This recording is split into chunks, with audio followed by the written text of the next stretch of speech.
Good morning students. Open at page 12. Our topic is going on the Anglo-Marathas war. Okay. अब तक के हमने क्या पढ़ा इस चैप्टर में? कार्नेटिक वॉर्स के बारे में पढ़ा, क्लियर। फिर कॉन्क्वेस्ट ऑफ बंगाल के बारे में पढ़ा, battle of Plassey, battle of Buxar, dual governance in Bengal, कैसे दो गवर्नमेंट में कॉमन पीपल कैसे सफ़र कर रहा है, इसके बारे में पढ़ा हमने, है ना। फिर एंग्लो मैसूर वॉर में पढ़ा कि कैसे टीपू सुल्तान को हराया गया। 3 बैटल्स हुए। थर्ड बैटल जब वो अपने कैपिटल सिटी सेरिंगापट्टनम को बचा रहे थे तब उनकी डेथ हो गई, clear. Up to this we will complete our topic. So new topic is Anglo Maratha war. Okay, अब बच गए थे मराठास, क्लियर। सी, अब मराठास का क्या? So let's read about this para children. After the decline of Mughal Empire, it was believed that Marathas under the leadership of Peshwa, अब Mughals को तो लगभग हरा ही दिया था ब्रिटिशर्स ने, अब कौन बचे थे? मराठास, क्लियर चलो। So they are under the leadership of Peshwa. अब ये किसकी लीडरशिप में थे पूरे मराठास? पेशवा, ओके, जिसको कहा जाता है head. Peshwa under the leadership of Peshwas would be ruling over India from Delhi. However, this dream of ruling India got shattered after the defeat of the Marathas in the third battle of Panipat in 1761. यहाँ पे क्या लिखा है? However, this dream of ruling India, India पर अपना ruling का जो dream था ब्रिटिशर्स का, got shattered, shattered मतलब जैसे का तैसा रह गया, okay. got shattered after the defeat of the Marathas in the third battle of Panipat, जब वो हार गए थर्ड बैटल ऑफ पानीपत में। Marathas got divided after this, कौन हार गए? मराठास, क्लियर। तीन बैटल्स हुए थे मराठास और ब्रिटिशर्स के बीच में। थर्ड बैटल ऑफ पानीपत में मराठास हार गए, और जब वो हारे तो दे गेट शैटर्ड, मतलब हर जो चीफ जो बचा था वो शैटर्ड हो गया, मतलब अलग अलग एरिया में जाकर रूलिंग स्टार्ट कर दिया उन्होंने, यानी एक साथ नहीं आए वो एक शैटर्ड हो गया, मतलब दूर दूर, कोई वहाँ रूलिंग कर रहा है, कोई और स्टेट में रूलिंग कर रहा है, कोई और टेरिटरी में रूलिंग कर रहा है, like that they got shattered. कौन? Marathas, okay. See, after the defeat of the Marathas in the third battle of Panipat 1761, underline it, पूछ सकता है एग्जाम में कि थर्ड बैटल ऑफ पानीपत कब लड़ा गया था? Okay, 1761। Third battle of Panipat 1761, Marathas got divided after this defeat. Marathas got divided मतलब अलग अलग चले गए। And different chief started ruling different part of the country. Just I told you that different chief, है ना, one chief go to another area, another one go to another area, they got scattered and ruling, they start ruling on that area, clear। they belong to dynasties such as, वो कौन सी dynasty को belong करते थे? Bhonsle, Holkar, Scindia and Gaekwad, ये सारी dynasty को Marathas belong करते थे। अंडरलाइन इट कि these 4 are the dynasty belong Marathas, okay। So they were represented collectively by a Peshwa, principal minister Mahadji Scindia and Nana Phadnis. अब ये 2 नाम अंडरलाइन करो। पेशवास कौन थे? जैसे फर्स्ट लाइन में मैंने ये पैरा के आपको बताया कि they were under the leadership of Peshwa. Who are the Peshwas?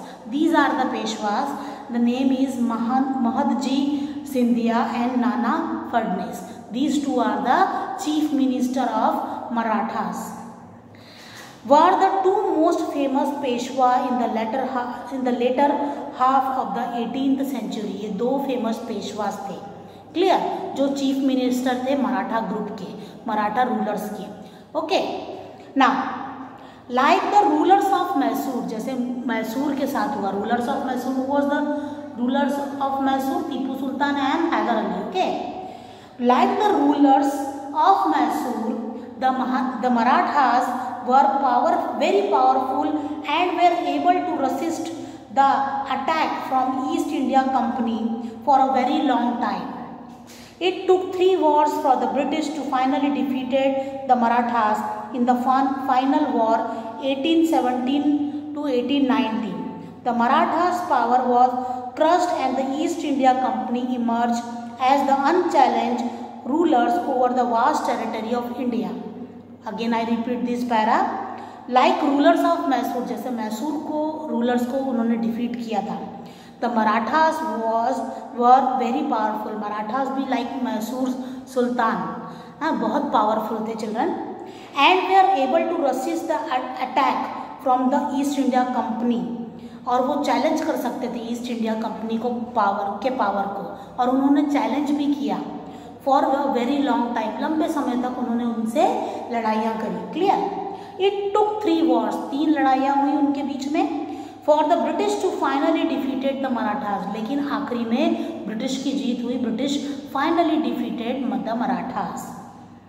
In the final war from 1817 to 19 the Maratha power was crushed. 1817 से 19 में मराठा की पावर पूरी तरीके से डिस्ट्रॉय हो गई, पूरी तरीके से क्रश हो गई. And the East India company emerge as the unchallenged ruler over the vast territory of India. तो इतनी वास्ट टेरिटरी जो इंडिया की है, वहाँ पर किसका रूलिंग स्टार्ट हुआ? East India company, the Britishers. Okay, like this. Mysore को ऐसे हराया और फिर मराठास को भी इस तरीके से उन्होंने डिफीट किया. Now see the next para. The disunity among the Marathas rulers prove to be advantage for the East India company. वो जब डिसयूनिट हो गए थे, स्कैटर्ड हो गए थे, मैंने आपको बताया ना, they were scattered and start ruling from another area. तो ये जो स्कैटर्ड होने का ब्रिटिश ईस्ट इंडिया कंपनी ने फायदा उठाया. Clear. For the East India Company, who was eventually able to defeat them. Under Warren Hastings, the reigning Peshwa was dethroned and his territory was annexed. और जो पेशवास थे, okay, under Warren Hasting के under leadership में जो पेशवास थे उनको डीथ्रोन मतलब राजगद्दी से हटा दिया गया, चीफ मिनिस्टर की राजगद्दी से हटा दिया गया. एंड हिज टेरिटरी, और उनकी जितनी भी टेरिटरी था, उनका जितना भी किंगडम था children, were annexed through the policy of the subsidiary alliance. उस पर कब्जा किसका एनेक्स्ड हो गया? ब्रिटिशर्स का. और उन्होंने सब्सिडरी अलायंस उस पर लगा दिया. किस पर? उनके टेरिटरी पर. अब सब्सिडरी अलायंस क्या होता है, इसके बारे में हम नेक्स्ट पैरा में पढ़ेंगे. It is also very interesting topic children. जैसे स्टोरी है उस तरीके से आपको मैं एक्सप्लेन करूँगी. Don't worry, be calm. Okay, relax हो जाओ हिस्ट्री के नाम से. Now one message I want to give you that today, यानी जब ये पीरियड आएगा on Monday, is your submission of your copy. और चिल्ड्रन मैंने आपको 4 चैप्टर दिए हैं लिखने के लिए क्लास 8th में, और ठीक है, तो आपको वो चारों चैप्टर आपको मुझे लिख कर देना है. 20 मार्क्स, जैसे आपको पता है कि 20 मार्क्स आपके नोटबुक्स में हैं, तो आपकी जब नोटबुक आएगी तभी मैं आपको 20 मार्क्स उस पर सब्जेक्ट पर मिलेंगे. Yes, clear. तो complete all the 4 chapters what I have given you. Okay, now let's come to the topic.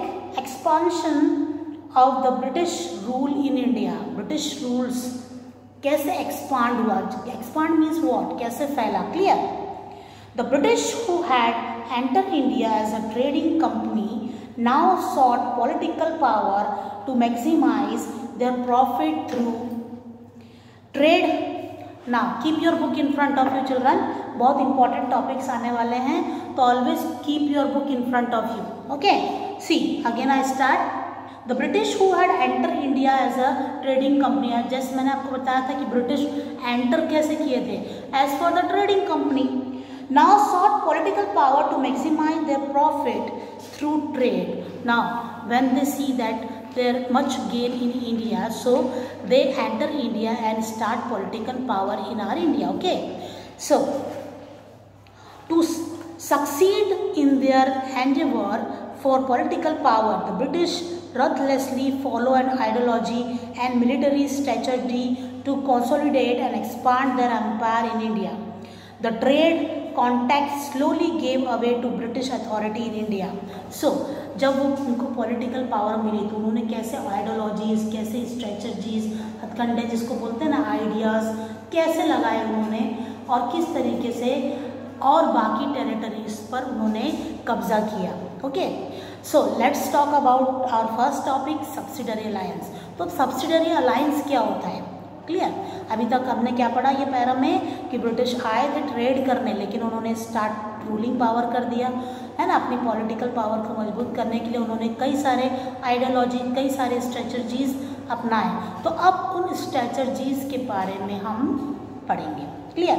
So our first topic here, subsidiary alliance. What is subsidiary alliance?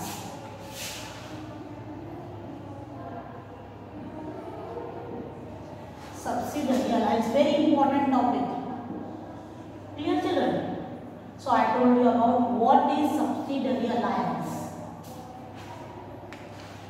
Now, the policy of subsidiary alliance was introduced by Lord Wellesley. Who introduced subsidiary alliance? पूछ सकता है आपको, okay? तो underline it, Lord Wellesley. Under the policy of subsidiary alliance, an agreement was made with the rulers whereby the British offered them protection in lieu of payments and certain administrative powers. अब जैसे मैंने आपको बताया Peshwas, okay, Peshwas जो थे मराठा पेशवास है ना, उनको डिथ्रोन कर दिया गया and their territory one annex, और उन पर सब्सिडरी अलायंस लगा दिया गया। अब सब्सिडरी अलायंस क्या होता है? ओके, सपोज मैं पेशवा हूँ, ओके, मुझे राजगद्दी से हटा दिया गया और मुझे कहा गया कि एक एग्रीमेंट तैयार करते हैं, आप अपने टेरिटरी पर राज करो। मुझे कहा जाएगा आप इस टेरिटरी पर राज करो, ठीक है, लेकिन आपके सोल्जर्स कौन होंगे? आपके नहीं होंगे, हमारे होंगे। ओके, सोल्जर्स कौन होंगे? आपके जो रक्षक होंगे वो ब्रिटिशर्स होंगे और उनको आपको सैलरी प्रोवाइड करनी है। क्लियर? मुझे कहा जाएगा कि आप यहीं रहो, है ना, ये हमारा ही एरिया है, हम सुपीरियर पावर है, हम जो कहेंगे आपको मानना पड़ेगा। क्लियर? आप यहाँ रहो, यहाँ रूलिंग करो, और जो सोल्जर्स रहेंगे वो आपके सोल्जर्स नहीं रहेंगे, it is our soldier, that means that is the Britishers, okay, and you have to give salary to them, और आपको उनको सैलरी देनी है। और सैलरी चिल्ड्रन, सैलरी इतनी हाई फाई होती थी कि कुछ समय बाद राजा, जो रूलर्स, जो वहाँ राज करता था, okay, they can not able to give salary to British soldiers, इतनी हाई उनकी सैलरी होती थी। और if they are not able to give salary to दो soldiers, their territory will be annexed, उनकी टेरिटरी को उन अंडर, यानी वो अपने अंडर ले लेते थे। क्लियर? चलो, वो अपने अंडर ले लेते थे। तो ऐसा होता था। तो कई बार तो ऐसा होता था चिल्ड्रन कि राजा कई सारी ज़मीन बेच करके जो पैसे आते थे उनसे ब्रिटिशर्स के सोल्जर्स को सैलरी दिया करता था। ऐसे कई सारे लॉसेस हुए राजाओं के, और आखिरकार अगर वो नहीं दे पाता था तो ब्रिटिशर्स क्या करते थे, जितने उसके किंगडम्स रहते थे बाहर के, ओके, ये किंगडम तो उसने जीत लिया, लेकिन बाकी जो अनदर किंगडम्स थे जो उसके अंडर थे, है ना, तो वो सारे ब्रिटिशर्स के अंडर आ जाते थे, एनेक्स हो जाते थे। Clear? This is the subsidiary alliance. So let's read about this para. जो था वो मैंने आपको बता दिया कि क्या सब्सिडरी अलायंस है। Clear? So the policy of subsidiary alliance was introduce by Lord Wellesley, जैसे मैंने आपको बताया। Under the policy of subsidiary alliance, policy क्या थी सब्सिडरी अलायंस की? An agreement was made by the rulers, है ना, एक एग्रीमेंट बनाया गया किसके लिए? बाय द रूलर्स, मीन्स राजाओं के लिए। Clear? Whereby British offer them protection in lieu of payment, British उनको प्रोटेक्शन देंगे। अब ब्रिटिशर्स कौन थे? ब्रिटिश सोल्जर्स, उनको प्रोटेक्शन देंगे in lieu of payment, okay, payment उनको प्रोवाइड करना पड़ेगा, in lieu of payment and certain administrative powers. The state which agree to enter into alliance with the British were not permitted to maintain their army in case a ruler was unable to pay the company for its protection services, their kingdom was annexed. अब आपको जो भी soldiers दिया जाएगा, हमारे soldier आपको protection देंगे।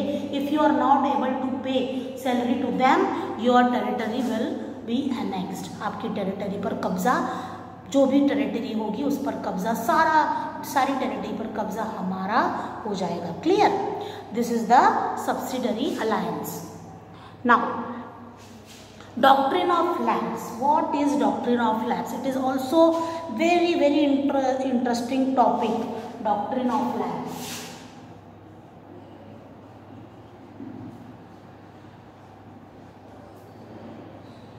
झांसी की रानी की स्टोरी सुनी है आपने, है ना?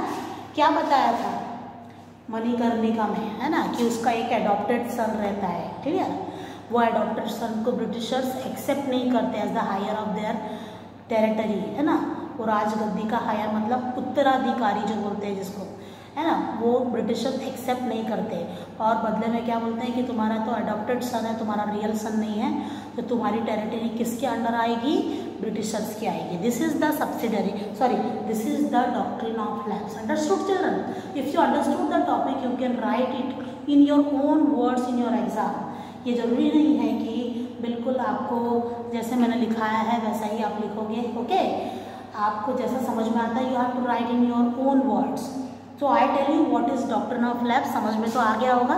ओके, मैं अगर किसी पर्टिकुलर राज पर राज कर रही हूँ और मेरा कोई सन नहीं है और मैंने किसी लड़के को अडॉप्ट किया है, ओके, फिर मेल चाइल्ड को अडॉप्ट किया है और मैं कहूँगी मेरा उत्तराधिकारी तो ये है, आप मेरी टेरिटरी पर कब्जा नहीं कर सकते, तो ब्रिटिश कहेगा ये तो आपका रियल सन है ही नहीं। ओके, तो आपकी टेरिटरी हमारे अंडर आ जाएगी।